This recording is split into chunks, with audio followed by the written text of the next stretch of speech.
Hello বন্ধুরা, এখন আমি নানা পাটেকার, উৎকর্ষ শর্মা, সিমরত কর অভিনীত, অনিল শর্মা পরিচালিত বনবাস বলে সিনেমাটা রিভিউ করতে চলেছি। তো কেমন হলো এই সিনেমাটা, গল্পটা ছোটো করে বলি। নানা পাটেকার এবং তার 3 ছেলে, সঙ্গে ছেলের বউরা রয়েছে, তাকে নিয়ে একটা উদ্দেশ্যে বেনারসে যাচ্ছে এবং তাকে সেখান থেকে রেখে তারা চলে আসছে বাড়িতে এবং সম্পত্তি দখলের তারা চেষ্টা করছে। উৎকর্ষ শর্মার সাথে নানা পাটেকারের দেখা হচ্ছে, কিভাবে সেটা দেখলে জানতে পারবেন। এবং তাকে বলছে যে আমাকে আমার ছেলেদের কাছে নিয়ে চলুন।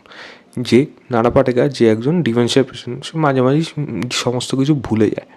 তো কীভাবে সে তার ছেলেদের কাছে ফেরত যাবে, ছেলেদের কাছে ফেরত যাওয়ার পর সে কী দেখবে এবং আলটিমেটলি তাদের কি একসাথে থাকবে নাকি তাদের অ্যাকসেপ্ট করবে, নাকি সেখান থেকে সেরা গল্পটা অন্যদিকে টার্ন নেবে। এর থেকে বেশি জানতে হলে আপনাকে সিনেমা লেগে 2 ঘন্টা প্রায় 20 মিনিট মতো এই সিনেমাটা আপনাকে দেখতে হবে। তো কেমন হলো এই সিনেমাটা? দেখুন, অনিল শর্মার লাস্ট সিনেমা গদর 2, সত্যিকার বলতে গেলে অ্যাকসেপ্ট করতে কোনো দ্বিধা নেই যে দারুণ, বীভৎস সমস্ত রেকর্ড ভেঙে দিয়েছিল। কিন্তু সিনেমাটাতে তস্য জালি, তস্য বাজে সিনেমা, এটা কোনোভাবে মানে অস্বীকার করা যায় না। বনবাসের যখন ট্রেলার দেখেছিলাম, আমি আশা করছিলাম কাইন্ড অফ একটা বাগবান টাইপের যাবে, সেরকমই কিন্তু হতে পারতো, বাট সেই সিনেমাটা কিন্তু একেবারে হতে পারেনি। সিনেমার মধ্যে কিছু ভালো জিনিস আছে, ম্যাক্সিমামটাই খারাপ জিনিস আছে। প্রথম ভালো জিনিস কি, নানা পাটেকার। নানা পাটেকার এই রোলটা, তার ক্যারেক্টারটাকে যেরমভাবেই লেখা হোক, সে পারফরমেন্স দিয়ে তার সমস্ত জায়গাগুলো, পুরো সিনেমাটা নানা পাটেকারের পারফরমেন্সেও দাঁড়িয়ে আছে। এটা এক্সপেক্টেডই ছিল। এবং সে তার রোলে ইমোশনাল সিন হোক, কমেডি সিন হোক, প্রত্যেকটা জায়গাতেই কিন্তু নানা পাটেকার ছাপ খেয়ে গেছে, সেটা কিন্তু প্রত্যেকটা লোক মনে রাখবে। এবং বাকি যদি অন্যান্য কারোর কথা বলি, অন্যান্য কারোর পারফরমেন্সে আমার সেরকম কিছু লাগেনি। রাজেশ শর্মার একটা জায়গা আছে, সেই জায়গাটা কিছুটা আমার হালকা একটু জাস্ট ভালো লাগার মতো। এছাড়া ভালো বলতে সিনেমার মধ্যে একটা বাদে বাকি যে গানগুলো আছে, গানগুলো কিন্তু সত্যি ভালো। এবং অনিল শর্মা সিনেমার গান কিন্তু বেশ ভালো রকমভাবে হিট হয়ে যায়। আমি জানি না এই গানগুলো কতটা হিট করবে। দুটো মানে রামকে নিয়ে, ভগবানকে নিয়ে গান আছে যেগুলো কিন্তু বেশ ভালো, এবং সেগুলো যেরকমভাবে সুর, কম্পোজিশন যেরকমভাবে গিয়েছে এবং যেই সিচুয়েশনে রাখা হয়েছে, সেগুলো কিন্তু বেশ ভালো লাগবে। তো গানে ডেফিনেটলি ভালো। সিনেমার মধ্যে বেশ কিছু ভালো ডায়লগ আছে, যেগুলো নানা পাটেকারের মুখ দিয়ে, যেগুলো আপনার দেখতে এবং শুনতে দুটোই কিন্তু বেশ ভালো লাগবে। এছাড়া সিনেমার মধ্যে সেরকম কোনো ভালো দিক নেই। এই সিনেমার প্রধান খারাপ দিক হলো, আমি যদি বাগবানের কথা বলি, বাগবান যে বাবা মাকে আলাদা করে দিচ্ছিল, সম্পত্তি নেবে, এবং সেখান থেকে একটা নেগলিজেন্সি ব্যাপার চলে আসতো। সেই ক্যারেক্টারগুলো না, ছেলে মেয়ে ক্যারেক্টারগুলোকে ভালোভাবে প্রপার লেখা হয়েছিল। এখানে সিনেমাটার মধ্যে না সেই ছেলে মেয়ে ক্যারেক্টারগুলো নেই স্ক্রিনের মধ্যে, জাস্ট অল্প কিছুক্ষণের জন্য আসে এবং সেটা এফেক্টিভ না। শুরুর দিকেই সিনটা যা হচ্ছে, যেটা ট্রেলারে ছিল সেটা শুরুর দিকেই শেষ হয়ে যাচ্ছে। তো তারপরে তাদের কিন্তু স্ক্রিন অন টাইম খুব কম, যার জন্য এই যে ইমোশনাল কোডটা যেটা হওয়া উচিত ছিল, বা ইমোশনাল যে অ্যাটাচমেন্টটা যেটা অডিয়েন্স ফিল করতো, আমার মনে হয় এই সিনেমার মধ্যে সেটা কিন্তু অ্যাটলিস্ট আমি করতে পারিনি। অনেকেই করেছে, আমি দেখেছি হলের মধ্যে, বাট আমি কিন্তু করতে পারিনি, কারণ সেই ক্যারেক্টার ডেভেলপমেন্ট ব্যাপারটা সম্পূর্ণভাবে উইক হয়েছে এই সিনেমায়, বিশেষ করে ছেলে মেয়ের ক্যারেক্টারগুলো। এবং সিনেমাটা একটা সময় গিয়ে এই লাভ স্টোরির দিকে টার্ন নেয় উৎকর্ষ এবং সিমরতের মধ্যে, সেই জায়গাটা তস্য বাজে।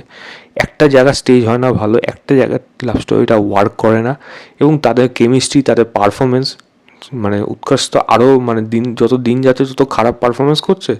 এটাও একটা খারাপ পারফরমেন্সের জায়গা থেকে গেল, যদিও ভালো পারফরমেন্স করা কিন্তু তার জায়গা ছিল এখানে, সেটা কিন্তু সে করে উঠতে পারেনি।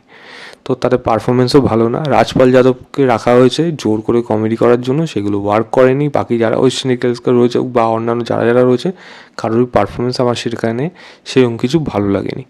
এবং সেই ব্যাড ডেটেড এডিটিং, যেগুলো এই সিনেমাটা পুরোপুরি ভোগাবে, এবং তার থেকেও ব্যাড ডেটেড হলো ব্যাকগ্রাউন্ড মিউজিক, যেগুলো পুরোনো দিনের সিরিয়ালে ইউজ করা হতো, ইভেন আজকের দিনের সিরিয়ালেও ইউজ করা হয় না।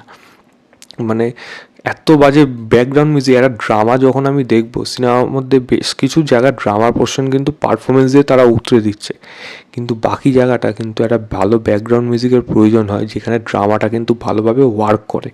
এখানে ড্রামার কেন ওয়ার্ক করছে না? এক তো স্টেজিং, রাইটিং সেগুলো বাজে হয়েছে, দ্বিতীয়ত এখানে ব্যাকগ্রাউন্ড মিউজিক তার থেকেও বাজে। সেই ব্যাড ডেটে শেকলে টাইপের ব্যাড ডেটে মানে বিজিএম রয়েছে, যেটা একেবারেই মানানসই না, এবং এই আজকের সময় অনুযায়ী কোনোভাবেই সেটা অ্যাকসেপ্ট করা যায় না। খুবই ইরিটেটিং লাগছিল সেই ব্যাকগ্রাউন্ড মিউজিকটা। এবং গল্পটা যেখানে গিয়ে শেষ হয় সেটা কিন্তু প্রেডিক্টেবল ছিল। তো প্রেডিক্টেবল হওয়া সত্ত্বেও সেখানে ক্লাইম্যাক্স এমন কিছু মুহূর্ত দরকার ছিল যেটাতে লোকে কিন্তু মানে একটা শিক্ষা পাবে বা সেখান থেকে এমন কিছু জানতে পারবে বা বুঝতে পারবে, সেটা নিয়ে কিন্তু একটা কমিটমেন্ট করা যেতে পারতো। এই সিনেমাটা যেই জায়গায় শেষ করা হয়েছে বা ক্লাইম্যাক্সের জায়গাগুলো যেভাবে ডিজাইন করা হয়েছে, আমার মনে হয় না সেটা খুব একটা ভালো রাইটিং।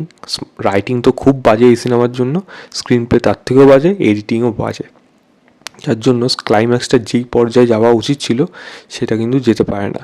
এবং এই সিনেমার থেকে বার্তাটা কী আসলো, যেটা বাগবানের মধ্যে আমরা দেখেছিলাম যে শুধু কি রক্ত মাংসের সম্পর্ক সেটাই কি একমাত্র মানে পরিচয় বা আমার পরিবার, একটা দায়িত্ব থাকে, সেটা যে কেউ করতে পারে, তাই রক্ত মাংসের সম্পর্ক না হলেও হয়।